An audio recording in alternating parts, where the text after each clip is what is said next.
고린도후서 13장 4절로부터 5절 말씀을 중심으로 해서 내 자신을 확증하라라는 제목으로 같이 은혜를 나누고자 합니다. 오늘 또 영상으로 또 예배를 드리시는 우리 주사랑교회 모든 성도님들, 가정가정마다 크신 은혜와 사랑이 함께할 수 있게 되기를 축원합니다. 또 빠른 시일 내에 교회에 와서 함께 예배 드릴 수 있기도 또 기도합니다. 요즘은 정말 우리가 믿음으로 사는 것이 어려운 시대입니다. 코로나 팬데믹으로 인해서 교회 다니는 것조차도 두려워하는 그런 성도들이 많이 있습니다. 하지만 사실 우리가 교회에 이렇게 나오지는 않지만은 매일 직장 출근합니다. 코로나이니까 겁나서 집에만 꼼짝하지 않고 있지는 않지요. 출근하지요. 카페에도 많은 사람들이 주저없이 갑니다. 맛집이라고 하는 데는 사람들이 줄을 서서 대기합니다. 전철도 타고 시내버스도 타고 모임이나 회의도 참석합니다. 또 데모도 합니다. 심지어는 제주도에 관광객이 너무 많이 와가지고 제발 오지 말라고 할 정도입니다. 갇혀있는 공간, 비행기를 1시간 같이 타고 가는 그런데도 주저함 없이 다 갑니다. 우린 코로나가 두려워서 어디를 못 가고 그러지는 않습니다. 그런데 참 이상한 것은 교회에 오는 것만큼은 엄청 두려워합니다.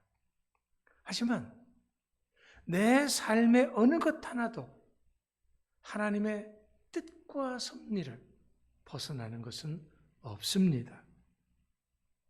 단 한순간도 우리들이 하나님의 시선에서 벗어날 수는 없는 겁니다.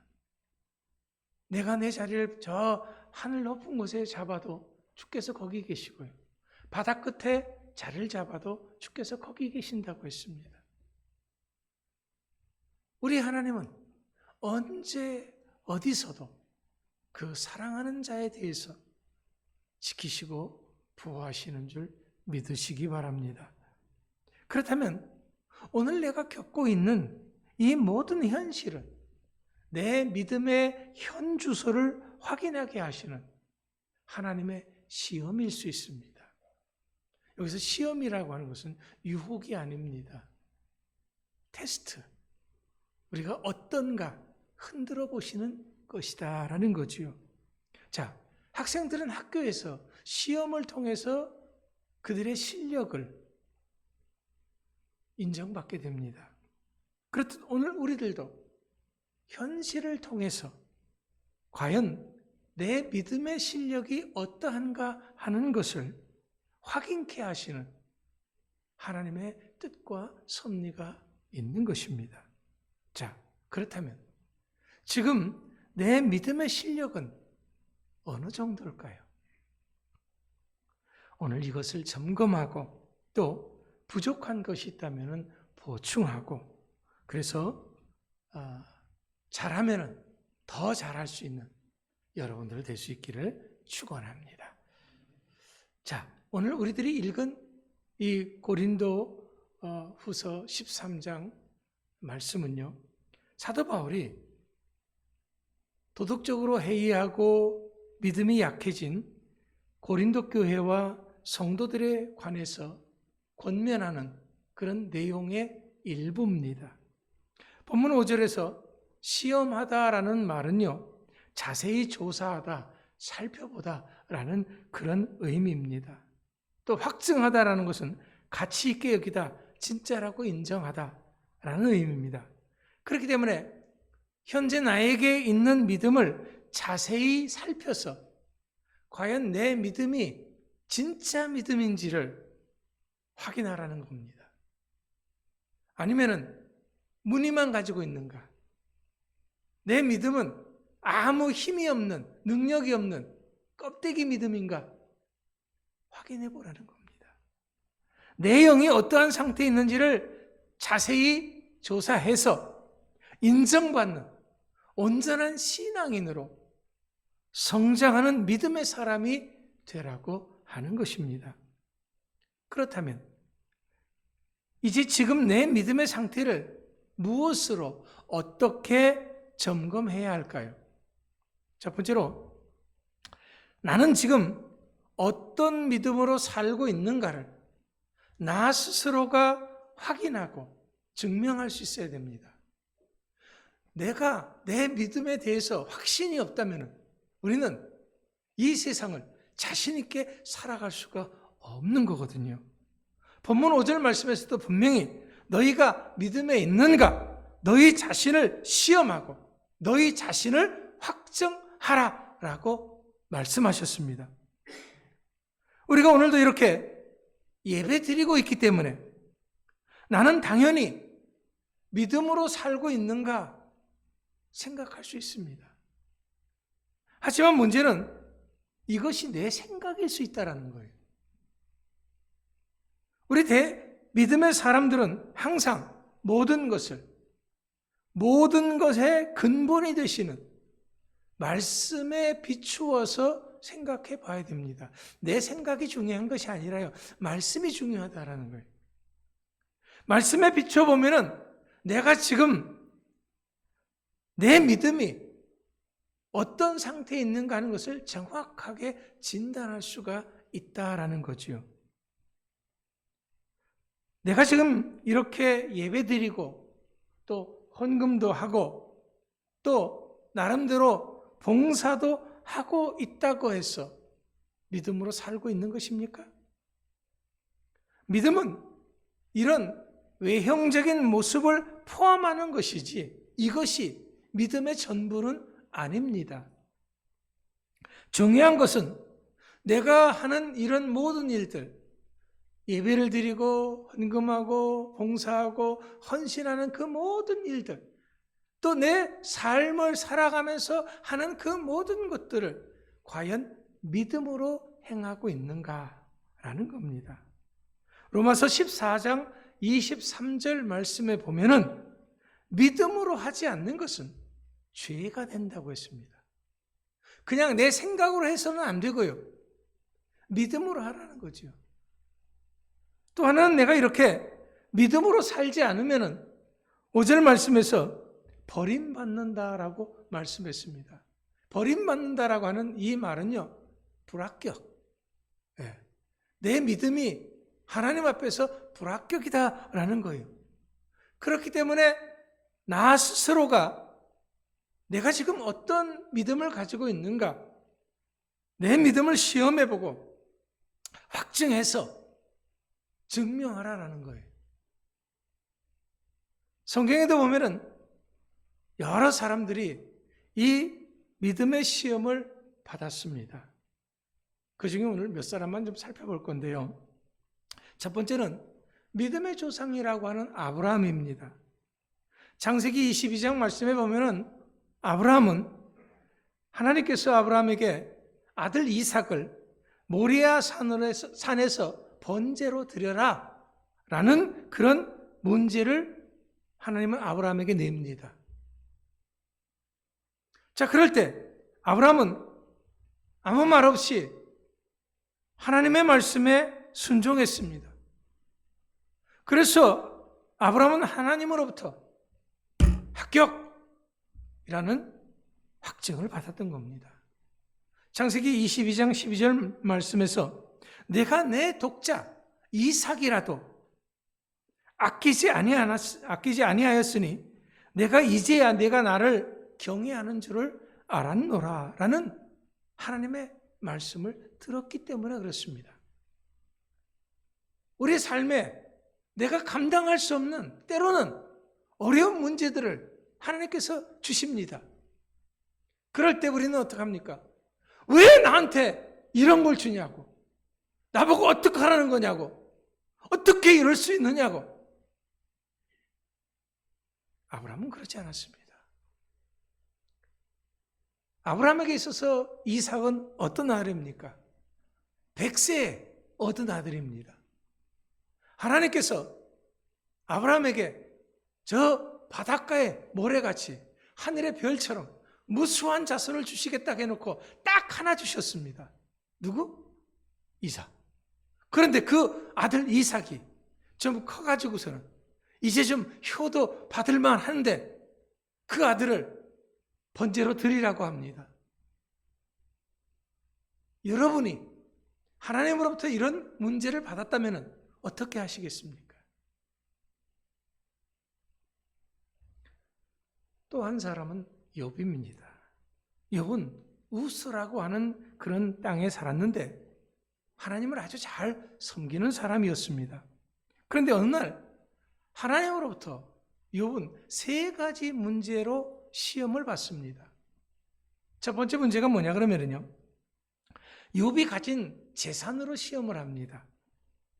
욥은 많은 재산을 가지고 있었습니다. 그런데 어느 날 강도들이 떼강도가 들어서 이 욥의 재산을 다 강탈해 갔습니다. 한순간 욥은 거부해서 알거지가 되었습니다. 하지만 욥은 욥기서 1장 21절 말씀에서 이렇게 고백을 했습니다. 내가 모태에서 어머니 뱃속에서 알몸으로 나와 싸운즉 또한 알몸으로 그리로 돌아가올지라 주신 이도 여호와시요 거두신 이도 여호와시니 여호와의 이름이 찬송을 받으실지니이다.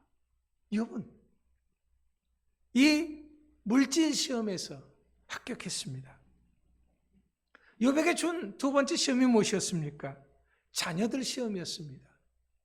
10명의 자녀들이 있었는데 결혼해서 아들, 딸 낳고 잘 살고 있었는데 어느 날 아침 이 10명의 자식들이 다 한꺼번에 비명 행사합니다. 억장이 무너지지요. 그럼에도 불구하고 욥은 여기서도 합격합니다. 마지막 욥에게 하나님이 주신 3번째 문제는 육신의 질병, 죽을 병으로 시험을 했습니다. 그래서 욥은 온 몸이 헐고 부어서 친구들조차도 욥을 알아보지 못할 그런 상황이 되어졌습니다. 욥은 시한부 선고를 받은 것처럼 죽음의 문턱까지 갔습니다. 이런 욥을 향해서 사랑하는 아내마저도 욥을 비난하는 그런 상황이 되어졌습니다. 그때 욥은 욥기서 2장 10절 말씀에서 이렇게 고백합니다. 우리가 하나님께 복을 받았은즉 화도 받지 아니하겠느냐 하면서 욥은 범죄하지 않았습니다. 이 시험에서 욥은 합격했습니다. 그렇습니다. 우리도 아브라함처럼 시험 받을 수 있습니다. 욥처럼 시험 받을 수 있습니다. 만약 나도 이런 시험 문제를 받아들였을 때 하나님 앞에서 인정받을 수 있을런지, 그래 잘했다 합격 이란 그런 통보를 받을 수 있을런지 여러분 스스로가 점검해 보라라는 겁니다. 또 한 사람 요셉을 봅니다. 요셉은 하나님을 어려서부터 경외하는 사람이었습니다. 창세기 38장에 보면은 이런 요셉이 형들의 미움을 받아서 애굽에 종으로 팔려갔고 종살이를 했습니다. 억울하게 종살이했지만은 하나님을 원망하거나 하나님을 떠나지 않았습니다. 믿음을 저버리지 않았습니다. 또 창세기 39장에서 보면은 요셉은 억울하게 누명을 쓰고 감옥에 갔지만은 그럼에도 불구하고 하나님을 향한 신뢰를 버리지 않았습니다. 믿음에서 떠나지 않았습니다. 그래서 베드로전서 2장 19절 말씀에 보면 이렇게 말씀합니다. 부당하게 고난을 받아도 하나님을 생각함으로 슬픔을 참으면 이는 아름다운 것이라. 우리 삶에도 억울하고 때로는 부당하게 고난받는 일들이 있을 수 있습니다. 하지만 아무리 부당하게 고난을 받아도 하나님을 생각함으로써 참고 견디면 아름다운 것이다 라고 말씀하시는 것입니다. 지금 내 인생에서도 아브라함처럼 욥처럼 요셉과 같이 억울하게 누명을 쓰고 고달픈 인생을 살고 있다면 지금 여러분 하나님이 시험 중이신 것을 믿으시기 바랍니다. 바로 이럴 때 필요한 것이 뭡니까? 믿음입니다. 여기서 내가 믿음으로 합격하면 하나님께서는 우리들에게 더 큰 상급과 면류관을 주실 줄 믿으시기 바랍니다. 아브라함은 합격했기 때문에 믿음의 조상이 된 거죠. 욥은 그 세 가지 시험에 합격했기 때문에 배나던 축복을 받았습니다. 요셉은 그렇게 억울한 일, 모함을 당하면서도 하나님을 떠나지 않았기 때문에 대제국 애굽의 총리가 되었던 거지요. 그렇다면 오늘 내 믿음의 현주소는 어떻습니까? 예수님을 나의 구원자로 믿는 확실한 믿음이 있습니까? 나는 이런 예수님을 믿는 믿음으로 오늘도 살고 있습니까? 이제 그것을 스스로 확인하고 증명하시기 바랍니다. 두 번째는요, 지금 내가 예수 그리스도께서 내 안에 계시는가 하는 것을 시험하고 스스로가 확증해야 합니다. 본문 5절 말씀에서 예수 그리스도께서 너희 안에 계신 줄을 스스로 알지 못하느냐? 그렇지 않으면 버림받은 자니라. 그렇다면 내 안에 예수님이 계신지 어떻게 알 수가 있습니까? 지금 내 안에 예수님의 마음을 가지고 있는가 하는 것을 점검해 보면 됩니다. 빌립보서 2장 5절로부터 8절 말씀에서 이렇게 말씀하셨습니다. 너희 안에 이 마음을 품으라. 곧 그리스도 예수의 마음이니 그는 하나님의 근본 하나님의 본체시나 하나님과 동등됨을 취할 것으로 여기지 아니하시고 오히려 자기를 비워 종의 형체를 가지사 사람들과 같이 되셨고 사람의 모양으로 나타나사 자기를 낮추시고 죽기까지 복종하셨으니 그 십자가에 죽으심이라. 여기서 말하는 주님의 마음은 어떤 것입니까? 그것은 나 자신을 비우는 것, 나 자신을 낮추는 것, 그리고 순종하는 것입니다. 그렇습니다. 내 안에 주님이 계시면 우리는 이런 마음을 소유할 수가 있게 됩니다. 그렇다면 이렇게 주님이 내 안에 계시면 어떤 일이 일어날까요? 무엇보다 주님이 내 안에 계시면 내 속에 있는 어둠이 사라집니다. 그래서 내 마음속에 자리 잡고 있는 두려움이 다 사라지게 되는 거죠. 왜냐하면 요한일서 4장 4절 말씀에서 자녀들아 너희는 하나님께 속하였고 또 그들을 이기었나니 이는 너희 안에 계시니가 세상에 있는 자보다 크심이라고 하셨습니다. 이것을 경험한 다윗은 시편 23편 4절에서 이렇게 고백했습니다. 내가 사망의 음침한 골짜기로 다닐지라도 해를 두려워하지 않을 것은 주께서 나와 함께 하심이라. 주의 지팡이와 막대기가 나를 안위하시나이다.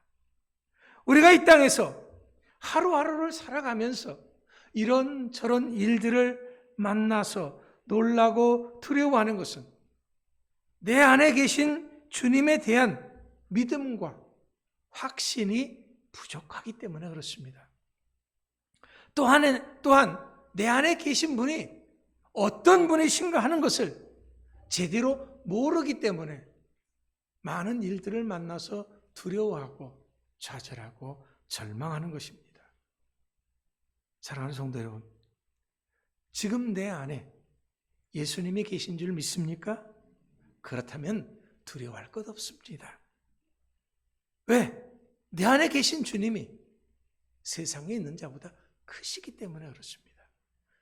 내 안에 계신 주님은 나를 사랑하셔서 그 생명도 아끼지 않는 전능하신 하나님이신 것을 믿으시기 바랍니다. 그래서 내가 언제 어떤 일을 만나도 나는 주님 안에 있는 것이지 주님이 나를 떠나시지는 않습니다. 또 한 가지, 내 마음에 주님이 계신가 하는 이 말씀은 예수님이 내 인생의 주인이신가 하는 이 말씀이기도 합니다. 사실 우리는 예수님을 주인으로 모신다고 하면서도 다른 주인을 섬기기가 쉽상입니다. 우리는 예수님을 주로 고백합니다. 주님 합니다. 그럼 주님이 뭡니까? 그분은 나의 주인이시다라는 거죠. 그러면 우리는 그 주님의 종입니다. 그러면 주인 되시는 예수님의 말씀을 들어야지요. 그러면 지금 내 인생의 모든 것이 주님의 것이라 믿습니까? 내 물질도 주님의 것이라 믿습니까? 분명한 것은 내 시간조차도 내 것이 아닙니다. 우리는 이 모든 것들을 과연 주님의 것이라고 믿는가? 다시 한번 점검해서 주님 앞에 확실하게 증명해 보여야 합니다. 이제 우리는 이런 고백을 해야 합니다. 내 인생은 내 것이 아니요 주님의 것입니다. 내 물질도 내 것이 아니고 주님의 것입니다. 내 자식도 내 것이 아니고 주님의 것입니다. 내 생명조차도 내 것이 아니고 주님의 것입니다. 이것을 인정하는 것, 이것이 바로 오늘 우리가 가져야 할 믿음인 것입니다. 그렇다면 왜 우리가 이렇게 살아야 하죠? 그것은 주인이신 주님의 말씀을 잘 들으면 주님의 사랑을 받고 주님이 내 삶을 책임져 주시기 때문에 그렇습니다. 우리는 주님의 자녀로서 비로소 그때 귀한 대접을 받게 됩니다. 요한복음 14장 21절 말씀에서 그래서 이렇게 말합니다. 나의 계명을 지키는 자라야 나를 사랑하는 자니 나를 사랑하는 자는 내 아버지께 사랑받을 것이요 나도 그를 사랑하여 그에게 나를 나타내리라. 사랑하는 성도 여러분, 이제 우리 모두가 나와 함께 하시는 임마누엘의 주님과 함께 이 세상을 이기고 승리하는 모두가 되시기를 축원합니다. 마지막 세 번째로 그렇다면 지금 우리들이 이 험한 세상에서 어떻게 우리 믿음을 지킬 수 있느냐라는 거죠. 기독교 2000년 역사를 보면은 교회는 끊임없이 박해를 받아왔습니다. 오늘도 여전히 우리가 중동 국가들에서 보듯이 믿음을 지킨다고 하는 것이 얼마나 어려운지를 아프가니스탄 사태를 통해서 볼 수 있습니다. 예수 믿는 것 때문에 목숨을 잃기도 합니다. 예수 믿는 것 때문에 때로는 직장에서 해고도 당합니다. 예수 믿는 것 때문에 공동체에서 추방을 당하기도 합니다. 이것은 먼 나라의 이야기가 아니고 오늘 우리들의 현실이기도 합니다. 누구나 편할 때 예수 믿기 쉽습니다. 아무런 제재가 없을 때 예수 믿기 쉽습니다. 그러나 신앙의 박해가 오면은 예수님을 믿는다는 것이 얼마나 귀한지를 비로소 알게 됩니다. 뿐만 아니라 내 믿음이 어떠한가를 환하게 깨달을 수가 있습니다. 오늘 우리들 오늘을 살다 보면은 때로는 뺨을 맞는 것처럼 분하고 억울하고 모욕을 당할 수도 있습니다. 하지만 우리가 이렇게 어처구니 없게 억울한 일을 당할 때 주님을 생각하고 참으라라는 거죠. 예수님은 마태복음 5장 11절 12절에서 이렇게 말씀하셨습니다. 나로 말미암아 너희를 욕하고 박해하고 거짓으로 너희를 거슬려 모든 악한 말을 할 때에는 너희에게 복이 있나니 기뻐하고 즐거워하라. 하늘에서 너희 상이 큼이라. 너희 전에 있던 선지자들도 이같이 박해하였느니라. 그렇습니다. 하늘에서 큰 상을 받는다는 것은 시험을 잘 쳐서 우등상을 받는 것과 같습니다. 뺨을 맞을 때, 모욕을 당할 때 우리의 믿음을 시험하는 것입니다. 이때 기뻐하고 즐거워하는 것, 이것이 바로 믿음입니다. 사람들은 말합니다. 예수님께서 그것이 시험이다 라고 말씀하셨으면 내가 얼마든지 참을 수 있지요. 그런데 그런 말씀 안 하셨잖아요. 그러니까 그게 시험인지 몰랐잖아요. 그래서 내가 승질을 부리고 내가 큰소리치고 내가 엉뚱한 행동을 한 겁니다. 그렇죠. 문제는 항상 언제 어디서 어떻게 시험이 치러질지를 모른다고 하는 것입니다. 그렇기 때문에 내가 항상 믿음에 있는지 확인해 봐야 하는 것입니다. 자, 이제 말씀을 정리합니다. 지금 우리는 이 세상 한복판에서, 불신의 세상 한복판에 살고 있습니다. 그렇기 때문에 때로는 믿음으로 살다가 무시를 당합니다. 불이익 당합니다. 따돌림 당합니다. 하지만 이런 세상 한복판에서 당당하게 우리는 믿음으로 살아야 합니다. 지켜야 합니다. 창세기 19장에 보면은 아브라함의 조카였던 롯은 음란하고 패역하고 죄악으로 가득 찬 소돔과 고모라 땅에서 살았습니다. 하지만 그 땅에서 믿음을 지켰습니다. 그렇기 때문에 하나님께서 소돔과 고모라를 멸망시킬 때, 심판하실 때 믿음을 지킨 롯과 그 가족들을 천사들을 보내서 구원해 낸 것을 볼 수가 있습니다. 사랑하는 성도 여러분, 그렇기 때문에 오늘 우리들도 어떤 환경에서도 흔들리지 않는 믿음의 소유자들 되시기를 축원합니다. 고린도전서 16장 13절 말씀에 깨어 믿음에 굳게 서서 남자답게 강건하라 말씀하셨습니다. 우리가 이렇게 흔들리지 않는 믿음이 되려면 날마다 하나님의 말씀을 지켜 행하는 삶을 살아야 합니다. 예수님이 마태복음 7장 24절 25절 말씀에서 이렇게 말씀하셨습니다. 그러므로 누구든지 나의 이 말을 듣고 행하는 자는 그 집을 반석 위에 지은 지혜로운 사람 같으리니 비가 내리고 창수가 나고 바람이 불어 그 집에 부딪히되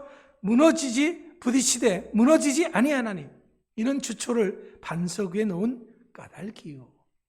그렇습니다. 우리도 말씀대로 살아가면 어떤 상황, 어떤 환경에서도 믿음을 지킬 수 있습니다. 이제 우리 주사랑교회 모든 성도들이 믿음의 확신 가운데서 더 이상 흔들리지 않기를 바랍니다. 승리하시기를 축원합니다. 기도하겠습니다. 하나님 감사합니다. 이제는 내 삶에 어떤 시험이 온다고 할지라도